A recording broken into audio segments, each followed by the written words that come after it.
Hello, hello. This is Carib Carter Clues. Welcome to Leslie at Large, Leslie in Nicaragua. And today she's going to share with us how she made her decision to make the move offshore and give you a quick quiz to see if you might want to make the same decision or stay onshore. Either way, you'll know after this quiz. Leslie, how you doing? I'm doing great. It's a beautiful day in Nicaragua. It's a little overcast, but it's still lovely. I'm over here by the ocean, so you can't beat the views. I'm in a little palapa in case it maybe starts raining, so it's a nice setting. Very nice. And so today you're going to share with us how you made the decision to become essentially a nomad, because you lived in several countries down there, and you have a quiz to help people decide whether they should make the same decision, right? Pretty fantastic. Do.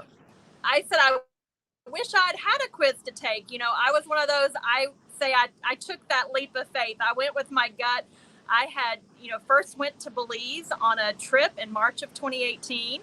And, my sister and I, we loved to travel growing up. We loved to take cruises. And, on the different cruises, we would maybe be on an island and we would kind of dream about, someday we're going to go live on an island. But I don't think I really took myself seriously. And then on this trip in March of 2018, I was at a place in my corporate career. I was burned out, kind of just, working crazy hours, not really enjoying life to the fullest. Like, I pride myself. I want to tell people, live life to the fullest. That's what I want people to say after I'm gone, that Leslie truly lived life. And so I was on this island and I faced one of my fears and went swimming with the sharks. Now, they are nurse sharks. They call them the puppies of the sea. But for me, it was, an anxious moment because I'd watched Jaws too many times. And I don't know, when in that moment, I know I'm one of those. In that moment, though, of, having these big sharks swimming under me and just the rays, the sunshine in the water, I was in a different place. I was at so much peace. And that whole rest of the trip, in my head, the whole trip, I was like, you know what? You could do this. Like, look around. There are other expats here that have done this. We met so many people. And I went home, and that was March of 2018. I went home and I started coming up with a plan. Now, I did do my research and was, became members. There's so many great expat groups on Facebook that you can join, and you can, visit with people. When I got to Belize, finally moved there, I kind of laughed. I felt like a stalker because I felt like I knew these people from the expat group because I would see their faces and names and all the information.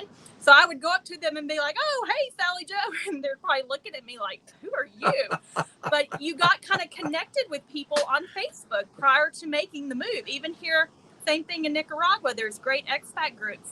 So for me, I made the decision. I probably didn't ask all the right questions, but for me at that point in my life, I took that leap of faith.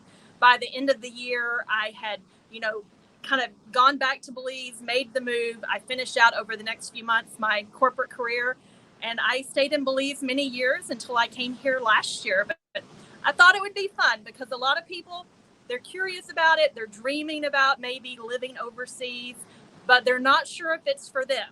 So I have a fun quiz. It's a little rating scale. Excellent. So I think you have the cheat sheet for people on how to score. It's just 3 answers that it can be, okay? So don't panic about a test. The answers are, you get 1 point for no. There you go. 1 point for no. Go. 2 points for sometimes, and 3 points for yes. So there we go. Super easy. Go with your gut instinct. So we're going to go through these. We're going to provide you a resource at the end that does have this little quiz in it. But here we go. All right. Number Folks, get 1. your pen and paper ready. Here we go. Get ready. Or if you're a math whiz, you can do it in your head, I'm sure. I would forget it by the end. Okay, number 1. Are you usually one of the first to try new things, new food, or new experiences? All right. I don't know. What about you, Carter? Rate yourself 1, 2, or 3. I'm going to give myself 1, 2, 3. A 3. I would be a 3. I would be a 3. I'm not going to lie. Right here. 3. Okay, here we go. Number 2. Are you able to relax, willing to adapt to a slower, easier going pace? Can you do island time? Can you do Nika time? 1, 2, or 3? 1 is no, 2 is sometimes, and 3 is yes. Yes. All right. All right, Moving folks, rate along. yourself. Keep There score. you go. Are you a self-starter who doesn't wait for someone else to get things done? Are you a doer? I'm a doer. What about you, Carter? Well, I'll tell you what, on number 2, I could only give myself a 2. I have a little trouble relaxing, okay? I'm a little high intensity, but on number 3, I can give myself a 4, so I'm back to par now. Right? I love it. You're making up your own rating system. That's awesome. Okay, so that brings us to number 4. Are you willing to learn the basic phrases of a new language? Like I tell you, you just have to be willing to try. You know, hola, ¿cómo estás? Bien, ¿y tú? I mean, it's not that difficult. You can learn a few things. Más despacio, por favor. ¿Cómo se dice? All these I keep telling you about. Super little phrases that can help you get by. So are you willing to learn? ¿Dónde está el baño? Where's the bathroom? You may want to know where the bathroom is. Okay, moving along. Number 5, do you make friends easily? I'm here. Here I am. I went to Belize alone. I wasn't worried about that because guess what? I don't meet a stranger.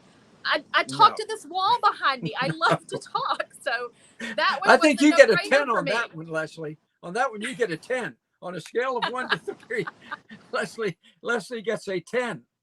Okay, here we go. Moving along. Are you an optimistic, glass half full kind of person? Me, I am. What about you, Carter? Oh yeah, definitely. I'm a 3. I'm a 3 on that one. I wouldn't go to 4 for myself. Okay, he gets 3 points for 3. yes. I'm a 3. Okay, all right. Here we go. Number 7. Are you financially secure enough that you do not need to work? Good question. It's a good question to ask. Or now there's a little bit of a twist because now the digital nomad thing is becoming so much easier in a lot of these countries. So plays into that a little bit now. That's right. All right, the next one. Here we go. Are you open to new adventures and new activities? You want to take up golf? You want to go volcano boarding? Swim with the sharks in Belize? Where's your adventurous spirit? Okay, here we go. Number 9. Do you have a hobby or interest that you really want to pursue? That should be pretty much everybody right there. Yeah, everybody should be giving themselves a 3 on that one, I believe. I know. There's got to be something you're passionate about. For God's sake. Maybe even wanting to write a book. I've met expats that they always wanted to write a book, but guess what? With the noise and the busyness in their lives, they needed to move overseas to finally devote to writing that book that they have inside of them. Done. Okay? Done. Absolutely. Right. Number 10. Are you comfortable being a visible minority in a new country? Yeah. Trust me, this girl stands out. I am not a Nicaraguense. But I'm okay with that. Like, I have no problem getting in my beat up old 4Runner and going down the road to the little village local hangout. I'm okay with that. Yeah. Question you need to ask yourself. All right. That's a good question. That's a good question because folks, most Americans, most gringos are going to look a little different. With me, I have green eyes. So when I was in Honduras, I did not blend in physically to perfection with people, and I have brown hair instead of black hair. So yeah, you have to be willing to be different. Yeah. I mean, I open my mouth and it's obvious. It's, they're like, where are you from? Of course, they don't say it in English, but oh my goodness. Okay, here's number 11. Are you easygoing enough? You hear me on this one, Carter, to deal with long lines, delays, and bureaucratic delays. It is a very real thing in this part of the world. That is, let me tell you. What are you scoring yourself on that one, Carter? Real quickly, I just dropped to a 0 on that one. Real quickly, when I lost my passport. Real quick story. Speaking of long lines, and I had to go to the embassy. I had to go to the consulate for Honduras in to Gulsagapa, the capital, to get a new one. So I go in, the room was full of people, right? And I think, oh my God, I'm going to be here all afternoon. But they had a number thing, like you see at the butcher shop up there, right? And they gave me a number when I came in. So I thought, well, this is great. They're really efficient. 2 hours later, I went up to the desk and I said, excuse me, pero mi numero no está. And you know what the woman said? Oh, that machine is broken. So folks, please be ready for these bureaucratic delays here when you hit south. Yeah, I can share so many stories with that. Like I said, sometimes you're very optimistic because I'm the overly optimistic one here, and you think, oh, there's really not a line. It's just a few people. But that does not mean anything. It could still mean hours of waiting. And sometimes you have to wait. I'll never forget, my mom witnessed it firsthand when I was in Belize. She had come to visit me, and I'd expressed some frustrations of not being able to get as much accomplished as I was used to. Like, I used to pride myself that I was, a multitasker. I could do all these things. And my voicemail said I'm out making things happen. That's my voicemail. Well, I couldn't make things happen in Belize. And my mom said, well, what's the difference? Well, she came one time to visit, and I was just trying to pay my cell phone bill there. And you had to go, you couldn't pay it online. You had to go in person. And I went, and it was just right across the street. I walked across, I went in, waited in a line, went up. Well, they kept saying that I didn't owe anything. And I'm like trying to give them money, and they wouldn't take it. And I'm like, no, I know I owe a bill for this month. Oh, something. They said, no. So I came back the next day, tried a different person. They still wouldn't take my money. And I'm like, no, I'm sure I owe you for my bill this month. It took 4 visits. And finally, I convinced them, and they found apparently they were changing systems. They found that, oh, wait, she does owe us money. But 4 trips just to pay a bill. And of course, in the States, we get used to being able to just jump online or on our phone in 2 minutes, probably less than 2 minutes. We've paid, we're done. That's it. Oh, yeah. Yeah, and if you complain, the answer you usually get is no problema. Right. I think no problema. There's no problema. Yeah, no problema. Yeah, they don't, trust me, they don't get worked up over it. So if you're getting worked up or upset, it's just on you. So you have to let that go. That's it. All right. Yeah, I will tell you, and this is something I shared a lot, but I always thought it was so funny. One of my first neighbors in Belize, we were having conversations, and he said, let me see if I can get it right. He said, if you come to Belize with patience, you will lose it. If you come without it, you will find it. I thought it. That's Excellent. A very true statement. That's a very good statement. That's a very good statement. It is. Moving along. We only have a few more questions to go.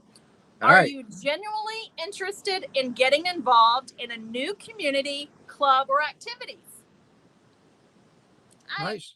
I love meeting new people. I love getting involved. I mean, obviously, I've joined the Rotary. I'm now the president of Rotary here. I'm in what we call our GP Music Association. I love getting out there and getting involved. I volunteer with Nika Love. There's so many things. So if that's something that you enjoy doing, then rate yourself. 1 is no, 2 is sometimes, 3 is yes. Okay. Are we ready? Keep score. We're getting there. We're almost to the end. We're going to see how you did. When faced with problems, are you creative in figuring out how to get things done? Now, Carter, you've spent time, sometimes you don't have what you need living in, Belize or in Nicaragua, and you have to get really creative. I will say probably my best example, one example, there's probably many, of getting creative. I find it living out here at Grand Pacifica, there's not a lot of places you can't just run to Target and pick up, gift wrap and a card or a bow when you're trying to wrap a birthday gift or something like that. So one time I was just trying to take a bottle of wine to, some neighbors for an occasion. And I thought, man, I don't have a gift bag. I don't have anything. I thought, what can I turn into a bow? And I literally looked around and I was pretty proud of myself. I have 3 dogs. So that means a lot of dog poop. Let's just be honest. So you have to pick up your dog poop, and I had the little doggy poop bags. Well, guess what? You can shred those clear, kind of transparent poop bags and turn them into a really nice bow. That's very nice. I mean, you can. And nobody even knew until I told them. And of course, we all got a big laugh. So you have to really think outside the box sometimes to do and accomplish whatever you're trying to do. Yes. And one advantage you have is the folks down there in the Central American countries can be very creative. So they will help you figure out how to do things that Yes. you may not have the exact right part for. So that's good. And I will tell you, when I open the hood of my vehicle, I see that creativity. I'm like, oh, wow, they have found a way to make it all work. So I just let them do their thing. Okay, Excellent. moving along. We've got 2 more questions. Do you respect different cultures and realize that you're moving to their country? Excellent. This is a big one for me. I get really sensitive about this question. And I'll tell you why, because I get really frustrated with expats, and I heard it Belize, I hear it here sometimes, that, you know, they say why they wanted to leave their home country and they're complaining about that. And then they come here and all the things that they said they wanted to get away from, well, all of a sudden they want to turn this country into their home country, and they complain, well, why doesn't, you know, Belize or Nicaragua do it this way? Why don't they do it? And I'm thinking, wait a minute. This is their country. Guess what? They're very happy with how their country is. And most of us, like, I'm very happy how it is here. So I don't want it to turn into the U.S. Like, those things frustrate me. So again, if you can't respect their country and their culture, then maybe moving overseas is not the right idea for you. And their politics. Just, you know, unless you become a citizen, in which case you have a right to vote, they're probably a good idea. Just stay out of their politics. You're not going to understand it anyway. So. Right. We don't have the history. Yep. It's not my thing. I didn't grow up. I don't know all the ins and outs. So everywhere I go, I completely stay out of the politics. Well, I mean, let's face it. Even if I was still in the U.S., I tried to stay out of that, because for me, I have found, not watching the news, not watching the negativity, unfortunately, all the governmental stuff and politics, it's too much for me. So I personally just tuned it out, and guess what? I'm a much happier person because of it. That's my advice. Okay, excellent. Number 15, here's our last one. Are you healthy enough, both mentally and physically, that you don't need constant medical attention? So it's an important question to ask. 1 is no, 2 is sometimes, and 3 points is yes. And, you know, that will determine, and things to ask when you're moving, you know, to another country. I mean, when I lived in Belize, I knew going there that, guess what? You're on an island. There's not a lot of medical care there. There's a great polyclinic. There's another, you know, private clinic. There's some resources, but it's limited. And I knew that, you know, if something happened, there is a hospital on mainland. Most people don't choose to go. If there is a true emergency, most people just had their money stashed back that they could get a quick private flight, you know, or get help and get to the U.S. Here in Nicaragua, they do have a wonderful hospital called Vivian Palis. I've done the tour. It's state of the art. A lot of the doctors are trained, you know, in the U.S. So it's just a question that you definitely should ask. Okay, so let's go. How did you score? I'm going to give you the evaluation guide. So we're going to see how you did. If you got less than 20 points, you may just want to stay home. Home may be the perfect place for you. And that's okay. But this is why it's important to ask these questions. If you got 20 to 29 points, then you'll have a little bit difficulty adjusting unless you really make that. There you go. 30 to 35 points. You're going to cope with your problems, and you will learn how to love your new country. And guess what? 36 plus, who got 36 plus points? I mean, what are you waiting for? Go pack your bags, book the plane ticket. Let's do this. That is great. That is great. I would bet most Offshore Club members are up 30, 33, 34, 35 or above. I really would, because that's why, that's why they enjoy watching these podcasts, because they already have a lot of these attributes. I want to mention something on the medical, on the last one there. See if you agree with me on this.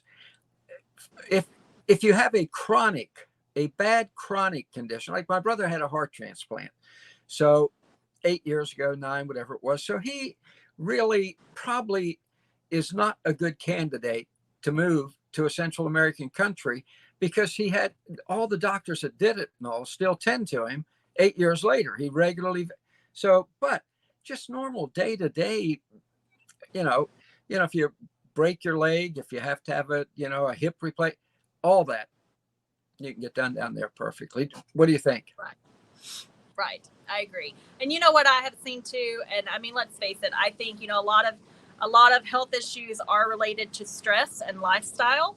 And so sometimes, and let's face it, it has been proven, there are so many studies done on living near the water and near the ocean, and how it does affect you and your overall health. And I believe it because, I found for myself, I used to be more high strung. And then when I moved to the island in Belize, my stress went down. I lost weight. I wasn't even trying. I lived a different lifestyle. I think I ate better. I wasn't, grabbing snacks on the go in the car and working the crazy hours. So sometimes I think your health will actually improve when you move to a different place, and especially by the water, and then live that simpler lifestyle.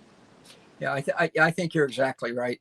I think you get the you mentioned earlier, you don't watch the news, so you don't have that negativism invading your body. There's a very direct correlation there, and it's gone. It's gone. It's tough to be, I wrote something the other day that it's tough to have a lot of stress when you look out your door or walk out the door and you're at the beach. I mean, folks, think when you're on vacation, right? You're at the beach, you really don't feel a lot of stress. And and down there, I don't know what a lot of people don't realize, there's nowhere in all of Central America that you are more than 125 miles from the beach.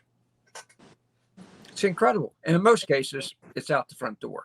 So and that lessens stress. Yeah. Good. That's all a right. good quiz. That's a good quiz. Like I said, I want you to share the consumer resource guide with the Offshore Club. It's a great resource to have. Like I said, I wish I had known about this before I made the move, but it has the quiz in it. It also has the top questions you should ask if you're thinking about purchasing overseas. That is a whole other topic and a whole other set of questions that are very important to ask. So it's a great resource. It talks about a lot of the different countries. Tremendous. So it gives you some feedback on them. So take that free resource and enjoy it. It's free, and the quiz is on page 7. And then, like you said, it has the 15 critical questions to ask before you make your move. And it's 110 pages, folks. This is not a pamphlet. This is a genuine book, and it's absolutely free. Yeah, it's a great book. Wow. A lot of material today, Leslie. A lot of material you covered, but very, very good. Folks, go take the quiz. I know some you already took it. I have a feeling all of you passed it with flying colors, and will soon be down at Grand Pacifico with Leslie. But if you want to review it again, get the book and check it out. What do you think? Have your family take it. It would be fun. See how you rate. That's right. All right. That's fantastic. This was good. You gave them a free resource, gave them some good input on it. And now it's up to them to take the quiz and make the move. Done. Simple. All right. Thank you, Leslie. Folks, seriously, this book is free, and it's a great book. Full color, fact-filled, everything you need to know about making your move south of the border. There it is. There's where to get it. Just say, send me the resource. Send me the resource guide. All right. Take the quiz, then make the move. Like I always tell you, let's do this thing.